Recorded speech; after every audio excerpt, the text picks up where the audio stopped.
નમસ્કાર દર્શક મિત્રો, હું નવીન મહેતા ન્યૂઝ ઓફ કચ્છમાં આપનું સ્વાગત કરું છું। આજે 3 માર્ચ જોઈએ આજના સમાચાર। ભુજ અમદાવાદ વચ્ચે ચાલતી ખૂબ જ લોકપ્રિય રેપિડ ટ્રેન મેન્ટેનન્સ માટે બંધ કરાઈ છે। તેને બદલે મેમુ ટ્રેન તે જ સમયે 20 થી 25 દિવસ ચલાવવામાં આવશે। ત્યારબાદ મેન્ટેનન્સ થયેલી રેપિડ ટ્રેન ફરી શરૂ થશે।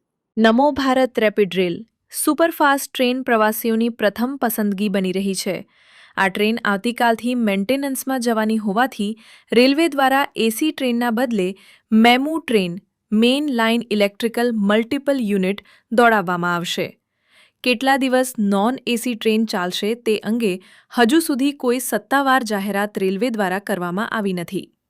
જો કે કચ્છના ઇતિહાસમાં પ્રથમ વખત ભુજ અમદાવાદ વચ્ચે મેમુ ટ્રેન દોડશે। રેલવેના સત્તાવાર સાધનો પાસેથી મળતી વિગતો મુજબ માત્ર 5 કલાકમાં જ ભુજથી અમદાવાદ પહોંચાડતી એસી સુપરફાસ્ટ નમો ભારત રેપિડ રેલને આવતીકાલેથી મેન્ટેનન્સમાં લઈ જવાનો નિર્ણય લેવામાં આવ્યો છે। આધારભૂત સૂત્રોના જણાવ્યા પ્રમાણે મેન્ટેનન્સ માટે 15થી 20 દિવસ જેટલો સમય લાગે તેમ છે। ના દિવસો દરમિયાન ભુજ અમદાવાદ વચ્ચેની લોકલ ટ્રેન સેવા ગેરવાય નહીં તે માટે રેલવે દ્વારા કોચની મેમુ ટ્રેન દોડાવવામાં આવશે। નમો ભારત ટ્રેનના વડાની સરખામણીએ આ ટ્રેનનું ભાડું રૂ. 150ની અંદર રહેશે તેવું સૂત્રો જણાવી રહ્યા છે। જો કે આ મેમુ ટ્રેન નમો ભારત આજે ભુજથી એસી ટ્રેન જશે।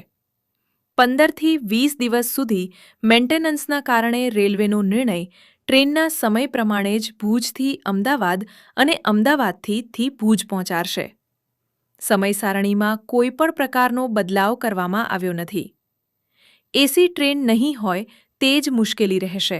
સેમી હાઈસ્પીડ કક્ષાની આ ટ્રેન ખાસ તો વિદ્યાર્થીઓ વર્ગ અને મેડિકલ સારવાર લેવા માટે અમદાવાદ જતા દર્દીઓ માટે ખૂબ જ ઉપયોગી છે। અંતરંગ વર્તુળોના જણાવ્યા પ્રમાણે મેમુ ટ્રેનની ઝડપ ટ્રેનની માફક જ હોય છે। નિયત સમય કરતાં કદાચ 5થી 10 મિનિટનો ફરક પડે। અત્રે ઉલ્લેખનીય છે કે આ ટ્રેન શરૂ થયા બાદ 2 થી 3 વખત મેન્ટેનન્સ માટે 1 થી 2 દિવસ માટે રદ કરવામાં આવી હતી।